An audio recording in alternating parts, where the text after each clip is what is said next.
Week we give thanks especially for the gift of your Son who walked in our place to the cross, suffered for us so our sins might be removed, and then rose that we might have eternal life. Bless our time together today and throughout this Holy Week as we celebrate the Lamb of God who takes away the sin of the world. We pray in Jesus' name. Amen. All right. So, I better just start talking. And if you have questions, and I'm not making sense, just stop me and we'll try and make heads or tails out of them one way or another. But we have a lot of stuff before us today. We talked last week about the transition from the German language to the English language that the Synod endured, and it was really something in large part foisted upon the Synod. There were some folks saying, yeah, we have to learn English, and especially the younger folks were moving in that direction, but there were a lot of people that were trying to hold on to their beloved German tongue, even in the midst of challenging times like World War I. So that created kind of a bit of a division, a bit of a fracturing within the Synod. And the fracturing was kind of related to the basic question, how do we go forward into this future, given the fact that we really don't have a lot of experience in this sort of inner conflict amongst us. And what I mean by that is typically, we've talked on several occasions about just how many different Lutheran church bodies there were in America by the time you get to the year 1900. There are about 100 different Lutheran church bodies, not local congregations, but actually functioning church bodies. And as you get into the 1900s then, there are a lot of mergers that begin to occur, and there's a lot of changes, obviously, that we experience culturally. And the biggest one, of course, for us to experience was that language shift. How many of you speak German, by the way? Anybody? Not a single one. And I'm with you. I don't either. I speak American. That's all I speak. But if I would have asked that question in this spot 100 years ago, the majority of people would have said German. The vast majority.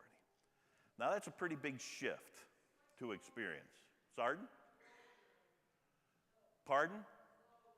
Low German and High German. I mean, you had your different dialects, of course, and that divided the Germans as well. But just talking about German language generally.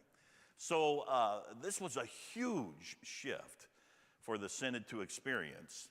And it shows itself in several ways, and you can see it on the slide up here. In terms of leadership, we experienced a big change right about this time. We'd had a man named Franz Pieper, who had been the president at Concordia Seminary in St. Louis since 1887. He died in 1931. And he'd been a professor even a few years before that. He started in his 20s as a professor. So long, long time that he serves as president of the seminary.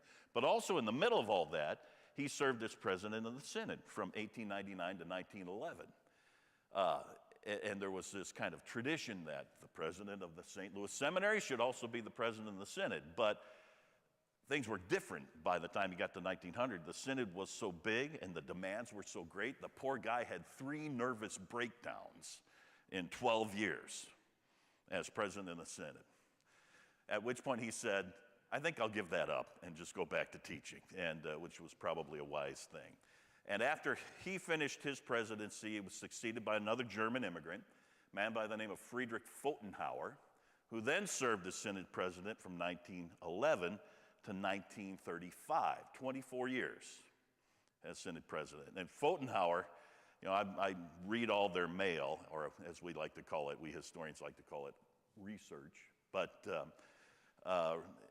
he has the least amount of materials of any of our presidents, and the reason for that was when he died, his wife took all his papers out back and burned them. This just tears a historian's heart out to tell this kind of story, but it wouldn't have mattered because most of it was in German anyway, so I can read German, I don't speak German, but he was thoroughgoingly, I mean, he spoke with a German accent. He could speak English as well, but he didn't like to. So everything he did, if he had his preference, he would do in German. But then in 1935, he was succeeded by an American-born president. Our first synod president that was born here in the United States started serving in 1935. John Benken was his name.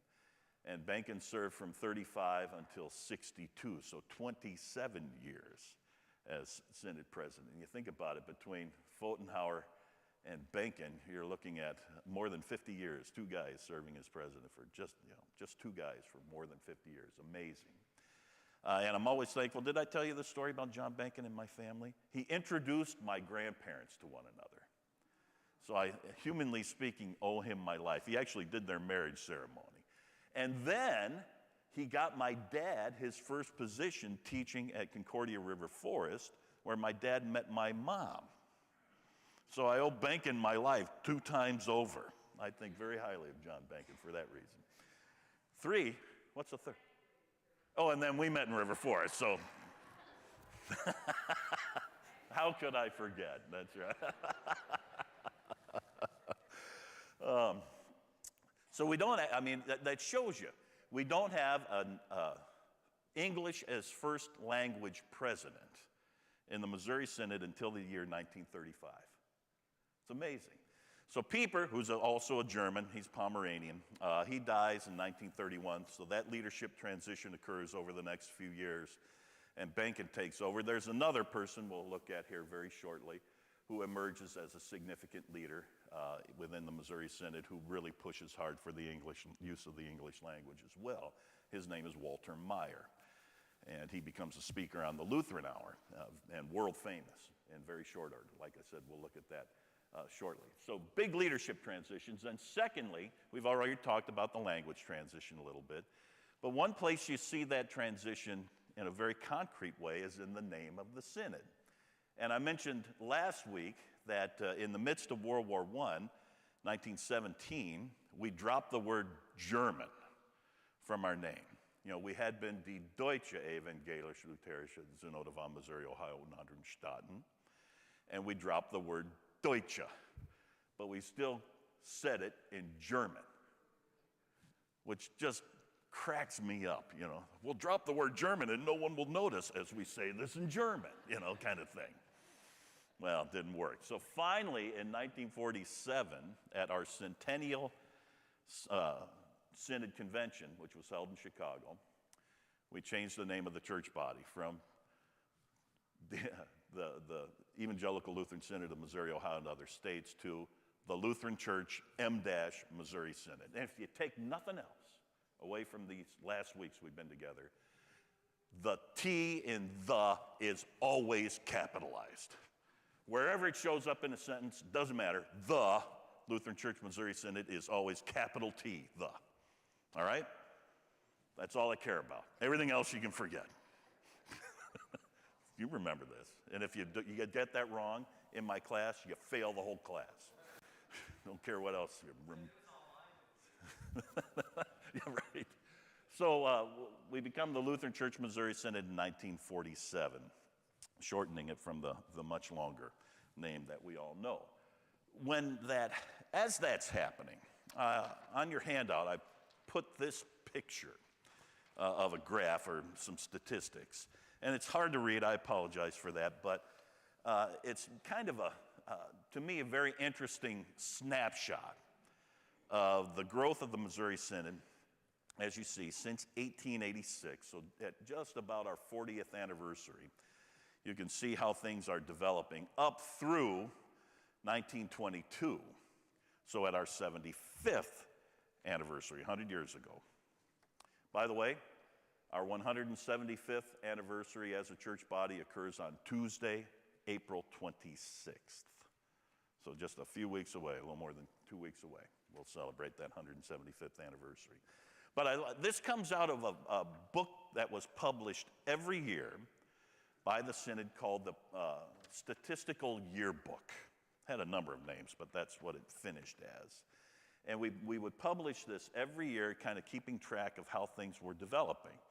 in the Synod. And as you can see, the growth trajectory of the Synod is really stunning.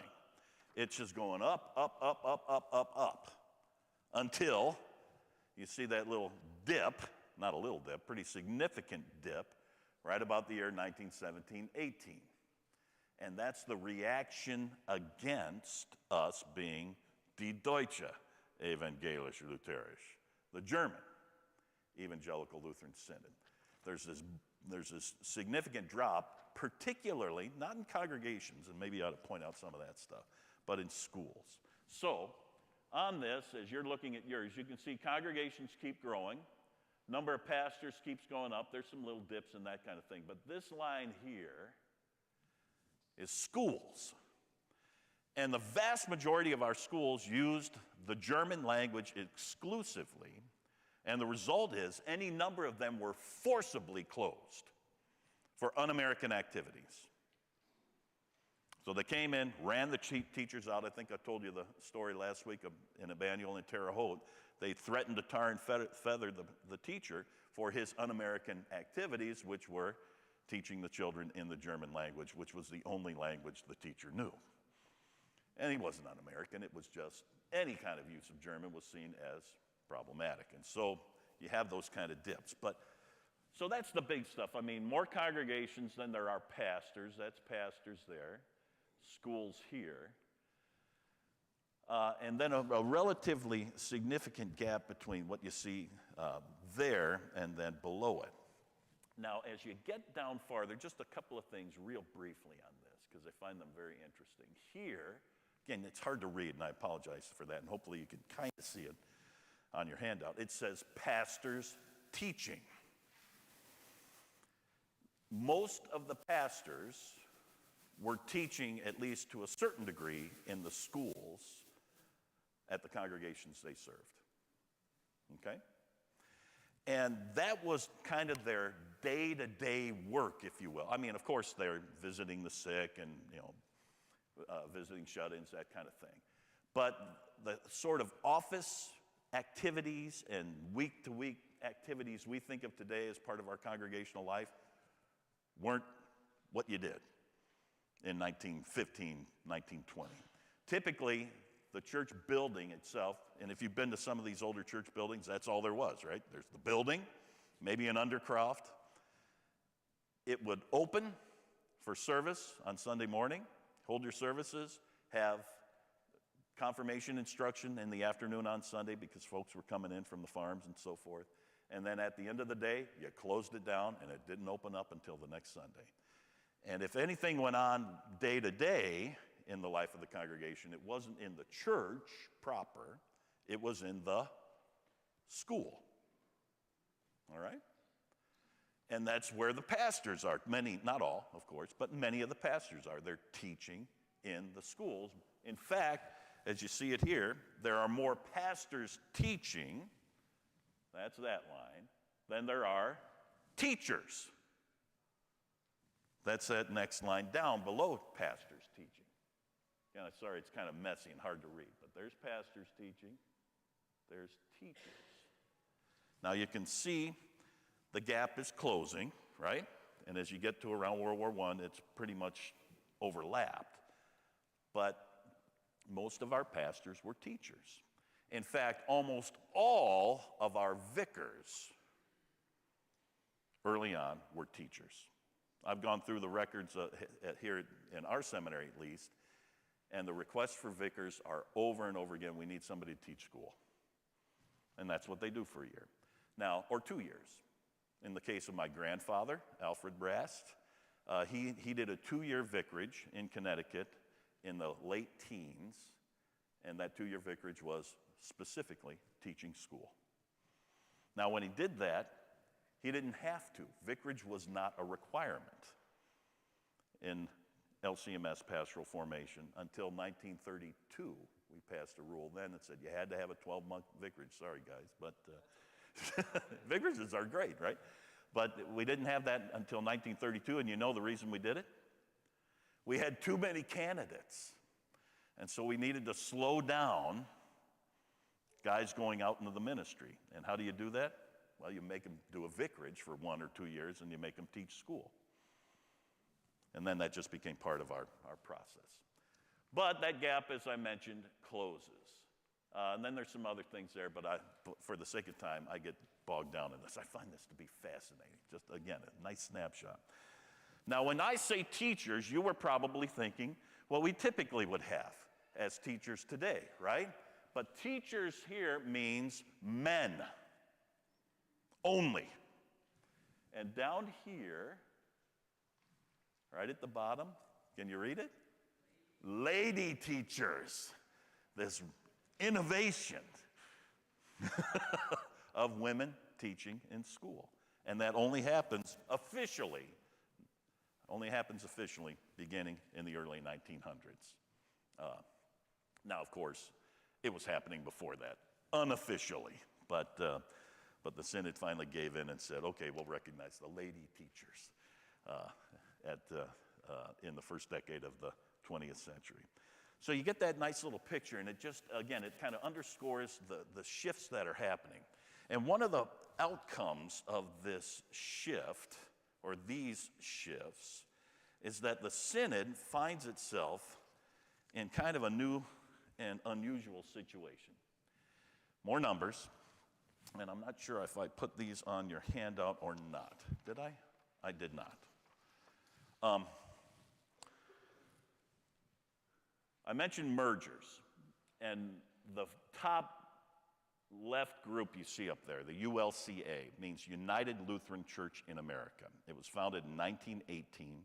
It was the merger of 3 church bodies, the General Synod, General Council, and the United Synod of the South. And they had been united, and then they split apart in the 1860s, and they came back together in 1918. And the means by which they came back together was kind of interesting. They had a series of celebrations of the 400th anniversary of the Reformation in 1917. They had services in combination with one another. And it went so well that the laymen of those 3 church bodies said, we should merge. Why do we have 3 different church bodies? This is dumb. Let's have one. I mean, we're already worshiping together, right? And so, in what is equivalent to warp speed for Lutheranism, in the span of 1 year, the merger occurred. And when the merger occurred, suddenly the ULCA is the biggest Lutheran church body in America, to which the Missouri Synod says, no fair. Because we'd been growing steadily, and pretty substantially over time. How? Starting new congregations, reaching out to people, that kind of thing. And we've been at the top in terms of numbers, and suddenly we got leapfrogged. No fair. By a merger. That's cheating. And so we said, obviously, they're doing this by hook or by crook. But if you look at the numbers, this is where things kind of settle in for the LCMS. They're 40,000, 50,000 members, 40,000 members bigger at the year 1921. But 5 years later, look at that. The ULCA is growing more quickly than the LCMS is. We kind of plateau a little bit. I mean, we're still growing, but the growth isn't as significant. Had been going like this, suddenly we start going like this. Why? German. The German language again. And as that more modest growth trend continues, this is where the English advocates step in and say, we've just got to go English. And that's why all of us in here are speaking English today without even thinking about it. But there's a fight going on in the LCMS internally, whether we should do this or not. It's not the question, I mentioned this last week, whether you can be a Lutheran using only the English language. The question is, can you be the best Lutheran? and it's sort of, pride in your native tongue, whether it's High German or Low German. The argument is you can express theological concepts more clearly in German than you can in English. English just doesn't have the capacity to do that. It can do well, but it can't be as good as German. Because what do you do if you want to get really, really specific with German? What do? You create a new word, right? You just start stringing a whole bunch of words together. Hey, has anybody seen that YouTube video of all other languages and compared to German? Anybody seen that? It's hilarious. Look it up, where things are like ambulance, Krankenwagen, this sort of thing. But you know exactly when you're an ambulance, what in the world's that? But a Krankenwagen, right? A sick wagon. Very specific, very direct. That's the wonders of the German language. But everybody, finally in time, folks realize it's over. We either better transition to English or we're going to be done as a church body. And nobody's more important in that regard, helping that happen, than two entities, the Walther League. Anybody remember the Walther League? Look at that. Did any of you meet your spouse in the Walther League? No, usually there's a few that did. I used to call it the Lutheran dating service, right? Because you get all the younger folks together and you'd find a Lutheran spouse there. But more importantly, it offered the opportunity for lay people to develop in their leadership skills within the church. It's a great operation, wonderful, wonderful endeavor. And then, of course, on the other hand, the Lutheran Hour, which comes out of the Lutheran Laymen's League, which had been started in 1917. Now, the Lutheran Laymen's League, when it begins operations, it does so because the pastors have messed up the finances of synods so badly, the laymen have to bail them out. And I'm not kidding.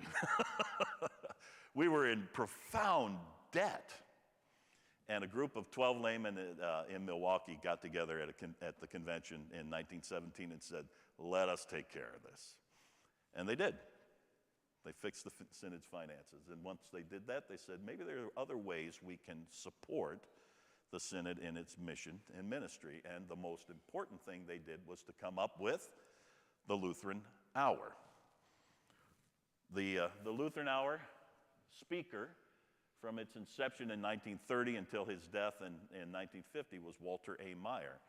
And it starts out rather modestly, but then just picks up speed incredibly quickly. And by the latter part of the 1930s, it's an international phenomenon and is having an impact not only here in the United States, but all over the world. It's really quite striking. And in the 1940s, it just explodes in terms of its influence. Now, I haven't looked here in a while. Maybe you've seen it. The signs out front of Missouri Synod churches that say, the Church of the Lutheran Hour. A number of you are nodding your heads. You've seen them, right? Well, that's because folks would listen on the radio, and Wham, as everybody called Walter A. Meyer, Wham would say at the end of the show, go find a church to be a part of. If you're already part of one, that's great, go to that. But if you're not part of a church, go find one. And of course, folks would go look for the Church of the Lutheran Hour. And they would join. And so after this little kind of plateau in the 1920s, with the advent of the Lutheran Hour in 1930, synod's growth takes off again. And between 1935-ish and 1965 or so, could be even 62, we double in size. It's incredible. And many of the folks who are coming into the Missouri Synod at this point in time are folks that have some kind of Christian connection, not surprisingly, given the kind of the culture of America at the time, but not a distinctive Lutheran one. But they come in. And here, on my mother's side, my grandfather is a case in point. His name was Raymond Arthur Kirkpatrick. Very German. Not at all. He was a full-blood Scot.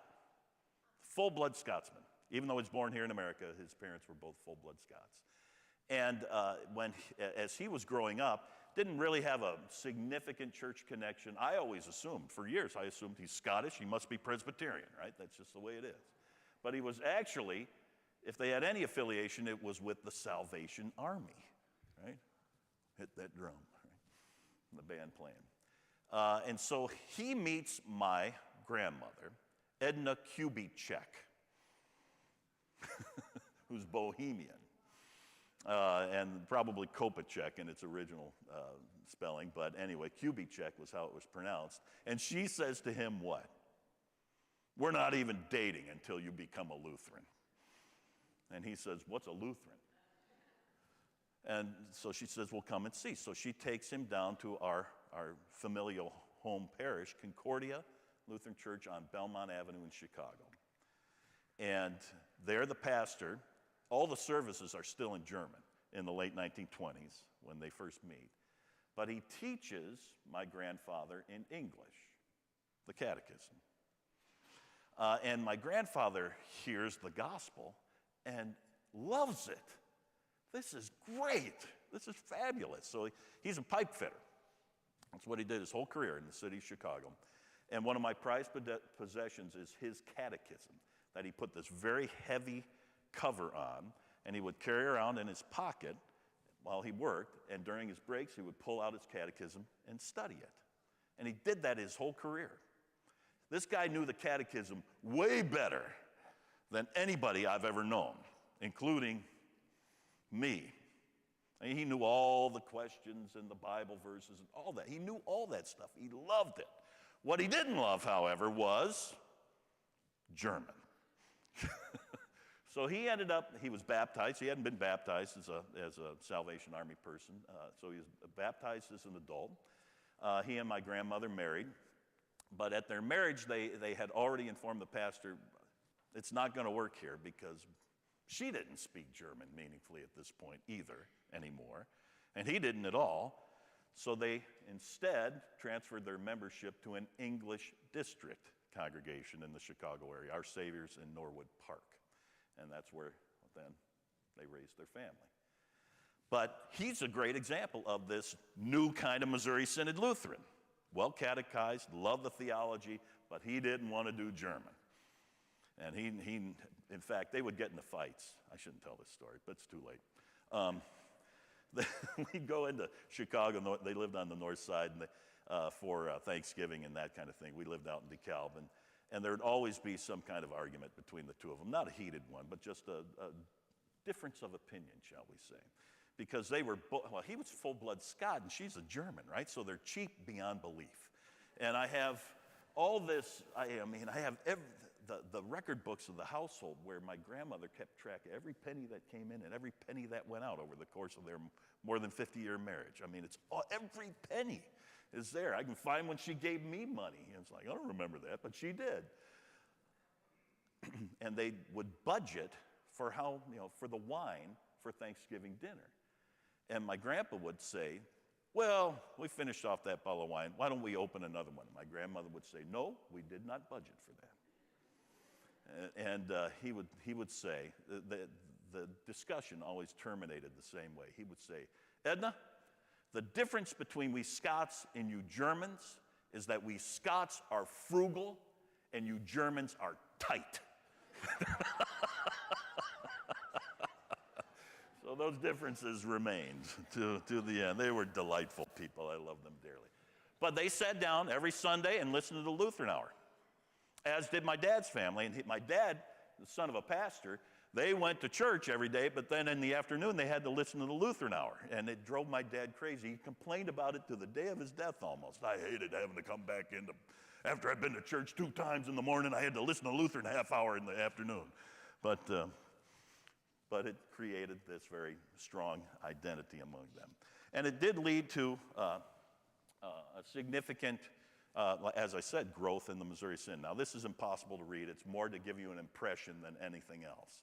What it shows on the top of the line are groups that left of that strong line in the middle, groups that left the Missouri Synod. And underneath, it's groups that came in to the Missouri Synod. So, for example, here in 1911, the English Missouri Synod comes into the Missouri Synod and becomes the English district. As we get into the period we're going to look at now, from here forward, say 1940, 45 forward, things get very interesting. There's a lot of folks going out, but also a significant number of folks coming in. And that's really what leads to my title for this. There's fragmentation that you begin to recognize, even while things continue to go well in terms of the synod's work together. So we're growing like crazy, but within the synod, there are increasing points of tension that really create some significant difference of opinion, that reflect significant differences of opinion and purposes for the synod going forward. And it will lead to one of the most difficult and challenging times in our synod's history. Here are a couple of pictures just to kind of give you a sense of all this. The big event will occur on February 19th, 1974, when the majority of professors at Concordia Seminary in St. Louis leave campus and form what is called Concordia Seminary in Exile, or for short, Seminex. And how many of you remember these days? Now many of us do. From Seminary, your husband did, yeah. Do the colloquy thing to come into the Missouri Synod ministry. And this happens all over the place. My own family, a number of my uncles who were pastors left the Synod. My parents left the Missouri Synod in the midst of this conflict. It divided families in very basic ways. In fact, Amy kind of ratted me out to our son, Lawrence, the other week. He didn't know that the actual direct kind of tension between my parents and myself. My folks, shortly after, key year was 1976. In 1976, the president of Synod relieved 4 district presidents of their positions on April 2nd, 1976.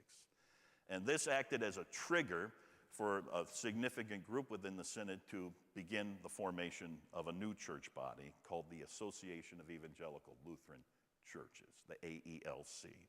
A little over 100,000 folks from the Missouri Synod went out of the Missouri Synod into the AELC, including one of my uncles, my Uncle Walter, who taught at Valparaiso University. But then there were others who didn't go into the AELC, like my Uncle Harold, who ultimately joined the Lutheran Church in America, and my parents, who joined the Lutheran Church in America. Anybody remember the old LCA? A few of you do, yeah. So they went that direction. And what Lawrence and I were talking about, my son Lawrence and I were talking about just last week, was the experience that I had in the midst of this turmoil. These different perspectives on the way forward for the Synod. And I said, 1976 was the key year. That was the year I was confirmed. And so I had gone through confirmation. I was confirmed in early June of 1976 and had stood up and said, I'll suffer anything, even death, rather than depart from the teachings of this church. And then a couple of months later, sat down with my folks and they said, we know you just got confirmed. We've made the decision that we're leaving the LCMS. What are you going to do? So I asked the 13-year-old that question. And I said, I'm going to stay. Why? Well, because I actually believe what I was taught, and I made a promise, and I'm going to keep it. And they said, good, that's good for you. That's excellent. So my family, my entire family always was completely supportive of me, even though we differed with respect to our perspectives. It was very interesting. And anyway, so I stayed, and they went on, and that division continued even up to the end of my parents' life. They were actually members of the Episcopal Church at the times of their deaths. So we recognize that, and with my uncles, my Uncle Hal, my Uncle Walt, dear, I love those men. We were dear friends, and we would get together and we'd talk about all this stuff as only theologians can do, right? But we'd always discuss the tensions in the Missouri Synod that they had experienced and I experienced as a teenager, and we loved and respected one another, and our perspectives were different. So I lived this stuff, is what I'm saying. And it was formative for me as a kid. And I could give you a whole bunch of other stories that kind of surround this thing, but here's my point. You have kind of the official stuff that happens within the synod, but it plays out in real life. And it played out in real life for me. So if you want to read about there's one book in the middle there by James Berkey called Power, Politics, and the Missouri Synod. There's some others. If you're interested in this, you can let me know. I can point you to these volumes. Very interesting treatments of individuals and the movements that are all involved in this, including two pretty significant ones by key players. John Teachin was president of Concordia Seminary in St. Louis at the time of the division. And then on the right-hand side, Paul Zimmerman was the head of President J.O. Preuss's fact-finding committee that investigated Concordia Seminary, St. Louis. So there's books. And you can read the stories from the perspectives of participants. And if you're interested, again, I'd be happy to show you that. But to bring it down to kind of making sense of it all, I'm not sure I can, but I'll try and do it briefly. I'm trying to work on my own book on this, by the way. And hopefully I'll get done by, say, 2050 or so, but at the rate I usually go. But there's another marvelous book by a professor of religion at Princeton University, I think it is, maybe it's seminary, but Robert Wuthnow, called The Restructuring of American Religion. And what he does is he looks at a whole group of Protestant churches in the wake of World War II. And what he argues is that almost every major denomination in America goes through a conflict like this in one form or another, where some folks are pushing the envelope more and arguing for more cultural accommodation. And there's a group within the church, that's one group within the church, and another group within the church that's saying, not so fast. Not so fast. We don't want to lose our heritage. And the tension that's created between those two perspectives leads to turmoil within the church bodies, and oftentimes a division. And he recounts over and over just how that plays out. And it's really pretty powerful to see, in the one sense that the Missouri Synod is an American denomination and we have a similar experience to the other denominations. But what's different in the Missouri Synod is that the more traditional side carries the day in the battle. In most cases, it's the more progressive side that kind of gets control of the denomination, if you will. In the Missouri Synod's case, it's the more traditional side that gets control.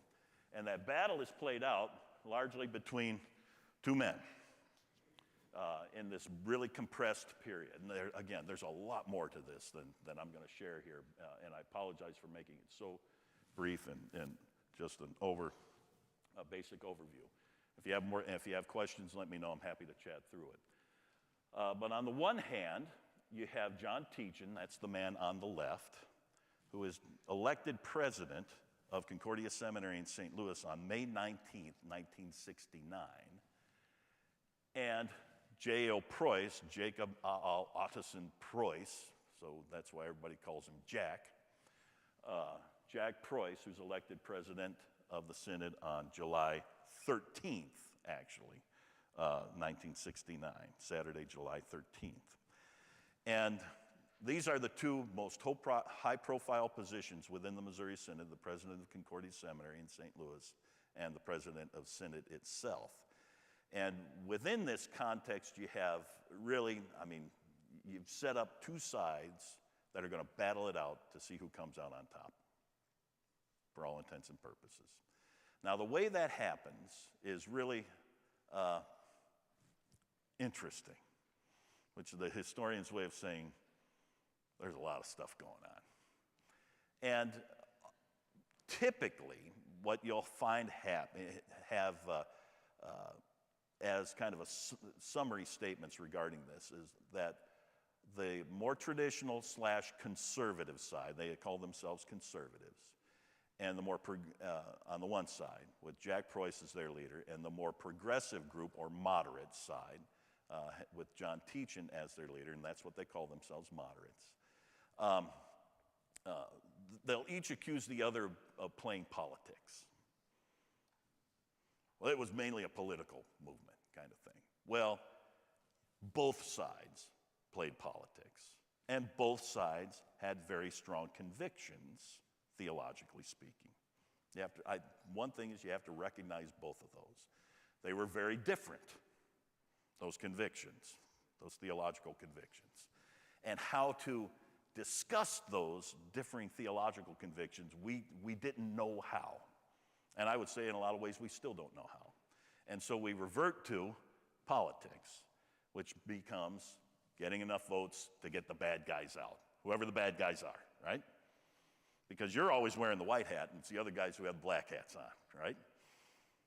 And everybody's saying that. So how does this play out? Well, it's not coincidental that John Teachin gets elected just before Jack Preuss does. His predecessor, Alfred Feuerbringer, president of the St. Louis Seminary, announced his retirement publicly from the presidency of St. Louis in the late summer of 1968. And he did so very intentionally so that the process for electing the new president would be done before the Synod Convention in 1969. Why? Because he was very savvy. He realized that the way things were developing politically, that it was a very real possibility there would be a new president of Synod, which then could mean you'd have a person out of step with the perspective at the seminary at that point in time. So very intentionally, this process went through and was brought to its culmination with the election of President Teachin in May, a couple of months before the Synod Convention. And sure enough, a couple of months later, a new president gets elected. In fact, the sitting president, Oliver Harms, is unseated, which doesn't happen very often in the Missouri Synod. In fact, this is only the second time that it happens, that the sitting president is not returned to office. The first was Feuerbringer in 1935 when Benken took over. And in the midst of all this, just to give you an idea, this is how things can shift on the basis of small things. In the Denver Post, it's either the 12th or the 13th of 1969, a little ad appears in the Denver Post, as I mentioned. And I'll blow it up so you can see it a little bit better. It says, Dr. J.O. Preuss for President of the Lutheran Church Missouri Synod, paid for by the Reverend A.E. Batiansilla, pastor at Trinity Lutheran Church in Keene, New Hampshire. This little thing shows up in the paper. Now, at Synod conventions, I'm going to go too long on this, but this is this moment, historic moment.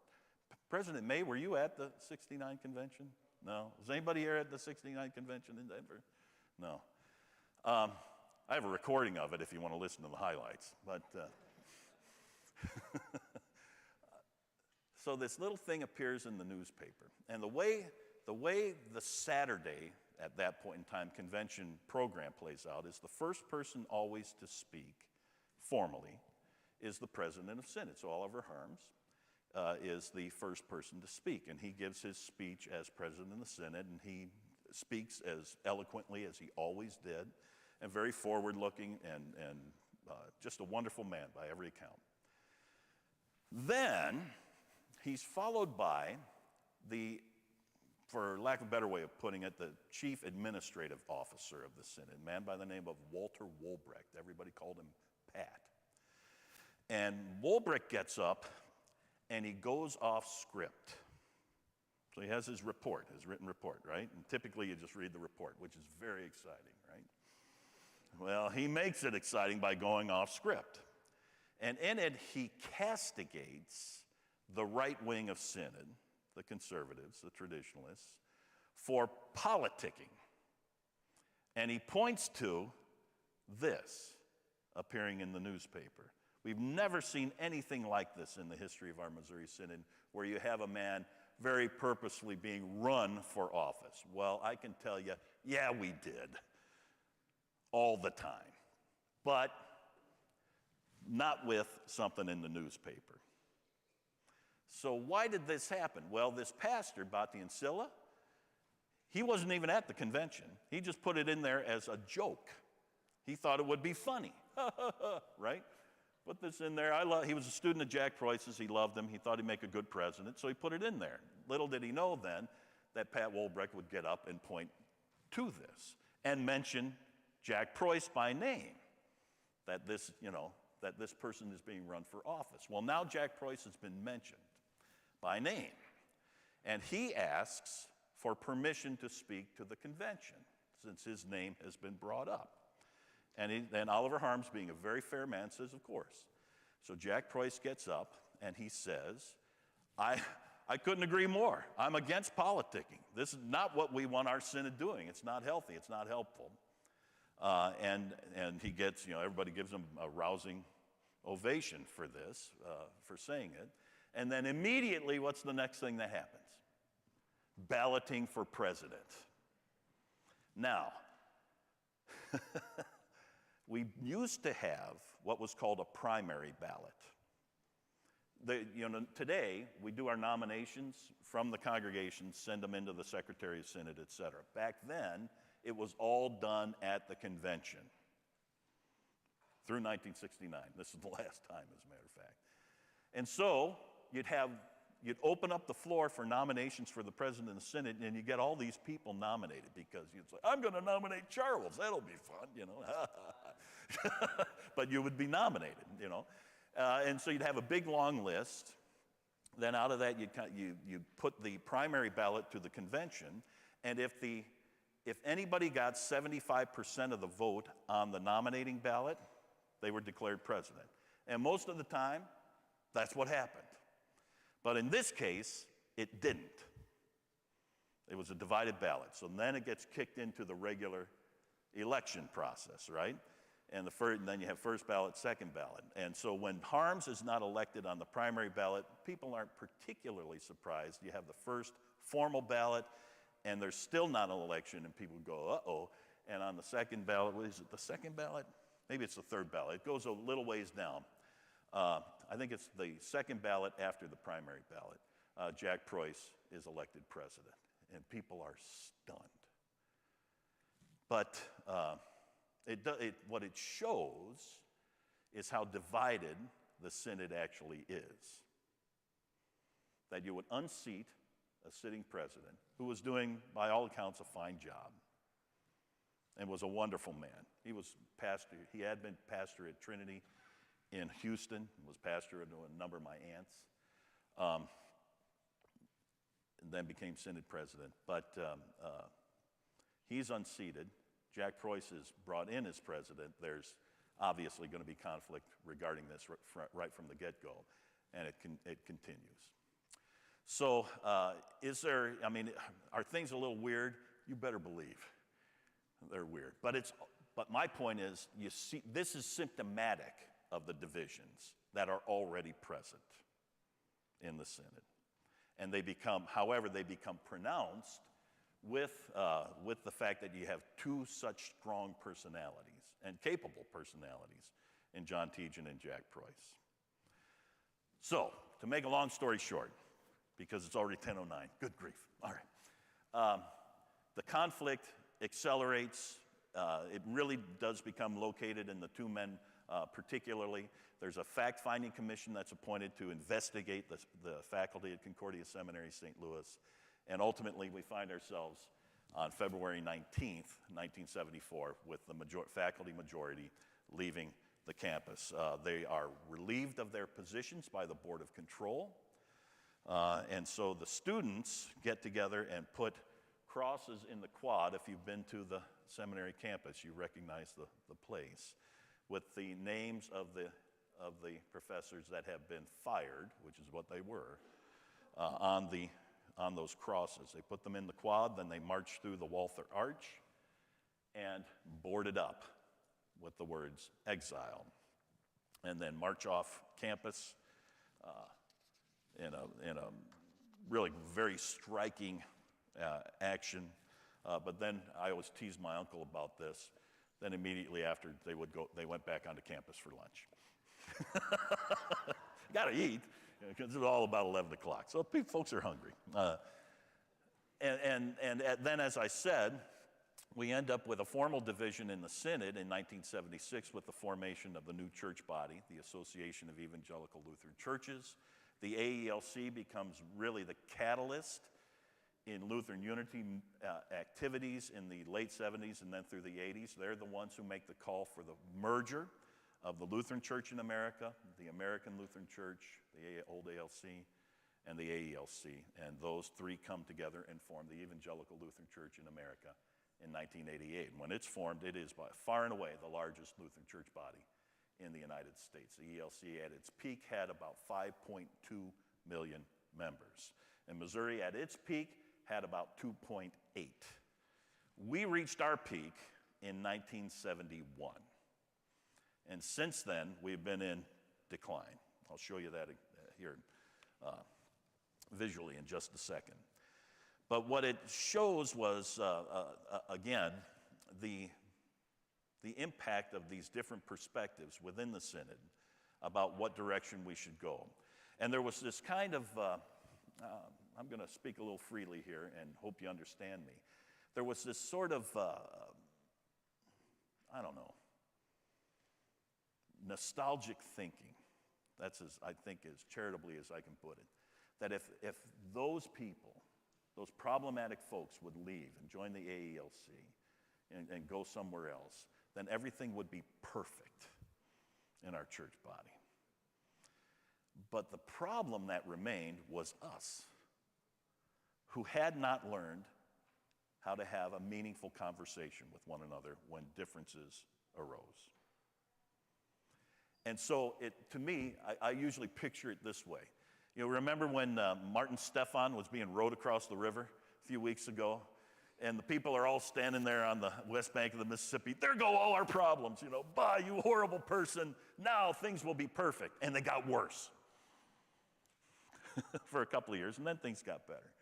But in our case, it was kind of like, if we don't have these problematic individuals in our midst, then things are going to be fine. But what's been the case? We still have these tensions. And we still haven't learned how to talk to one another. We still haven't figured out how it is we can recognize the limits of where different perspectives are. And what's really crucial and what's really not. I've worked hard during my professional career toward that. I think it's more crucial now than ever, very frankly, because the place where we find ourselves is not where we were, even in 1970. In 1970, the church was still largely in the center of American culture. Maybe off to the side a little bit after the 60s, but still recognized, right? But since 1970, the church has been pushed, and really in the last 2 decades, we've been pushed to the margin and beyond, so that Christianity is declining in terms of overall numbers, right? And just the perspective of respect for the church, respect for pastors, respect for individual believers has declined precipitously. And so we're in a very, very different set of circumstances now than we were 50 years ago. Much more challenging, directly speaking. And that's played out, I think, in some of these pictures that I'll go through real quickly here, and then try and stop for 1 or 2 questions since we're right at time. This is from a marvelous text, a redone version of the old Gaustad Atlas of Religion in America, showing where, in this case, I forget what the date is there. I'm bumping things. I can't see. That's got to be about 1850 or so, where Lutheran churches are clustered. In 1890, you can see the move that's happened where churches have clustered farther to the north and the west, kind of what we picture today, although by 1950, it looks like this. Now, with this as the picture of where churches were clustered when Lutheranism was strong, when Christianity generally was strong here in America, since that time we've experienced some pretty significant challenges. The good news picture is this one. The green is where the Evangelical Lutheran Church in America tends to be strongest. The blue is where the Missouri Synod tends to be strongest, and the red is where the Wisconsin Synod tends to be strongest. So those are your three largest Lutheran church bodies in America: ELCA, LCMS, and WELS. And you can see, strong representation in Illinois and Missouri for the Missouri Synod. ELCA, not surprisingly, given its strong Scandinavian background, stronger up in Minnesota, North Dakota, etc. But when you actually drill down to where the congregations are and where people are, this is where ELCA Lutherans are with respect to their percentage impact in their population. So Minnesota, North Dakota. The Missouri Synod,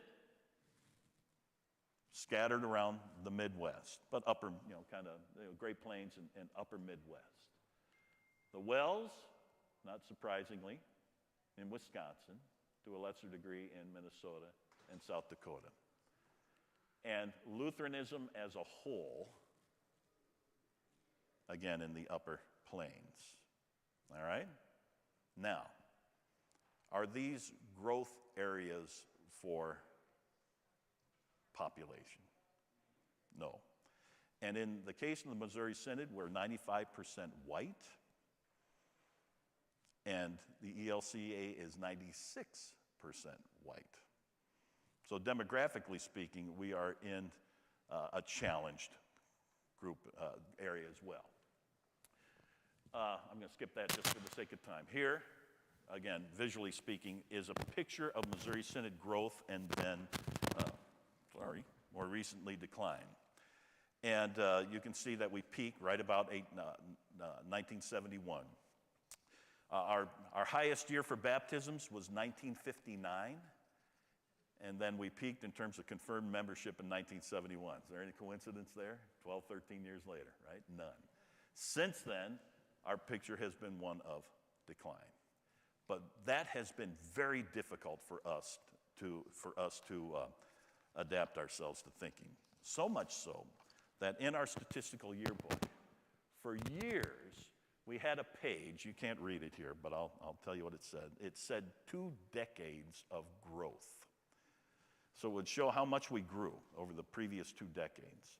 And we continued to put this page in our statistical yearbook even after repeated years of decline. So you'd say two decades of growth even though the numbers were smaller. And enough people complain, like me, about this. That doesn't make sense. That in the last couple of years that we put this out, we changed the name to 2 decades of change.